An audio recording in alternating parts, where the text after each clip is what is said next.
FOA is a global membership organization dedicated to families and single-family offices. We provide research, thought leadership, and host large forums around the world for our member families. It's a lot of brilliant minds coming together, obviously with a financial and investment background, and so it's also always very interesting to look at some of the entrepreneurial ideas that are here. I think that FOA does a great job of getting top thinkers, visionary, and highly respected industry professionals at their conferences. I started off as a dairy farmer's son on a farm in Ireland. By 13, I started getting a little curious. So I managed to download the blueprints of Spaceship Columbia from one of NASA's machines, which got me a visit from them. And by 16, the Bank of England had asked me to test SWIFT, which is what you all use for bank wires and transfers. I was able to add zeros and redirect where it arrived. This is how I visualized it, what I call my ambiguity triangle. In the middle is a whole bunch of fuzzy ideas, hypotheses, concepts you came up with that you didn't have time to flesh out or look into. You don't know what they cost and you don't know if they're feasible. So they drop to the bottom of your to-do list for years.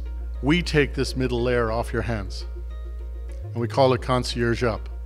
It opens the Scorpion think tank to the general public. And you provide the market incentives through a carbon tax to transform gradually away from a hydrocarbon-based economy to deal with climate change. But it's a grand trade-off between energy and the environmentalists, and it's a trade-off that we have to take as America.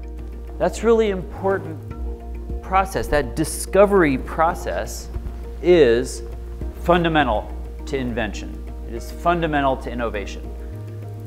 That process has to happen or you don't get any new technologies. Solar magnetic storms are potentially a huge problem for our whole infrastructure because they have devastating effects directly on electronics, like the computer in your car, and also, particularly, on transformers and transmission lines, which are the heart of our electrical grid. The story of Rachel Beckwith. Rachel saw me speak. Her church in Seattle had raised a bunch of money, very young group of people, and I had asked everyone at the end to consider giving up her birthday, so she gives up her 9th, and she set a goal of raising $300 and raised only $220. She was super bummed. She told her mom, I'm gonna try harder next year.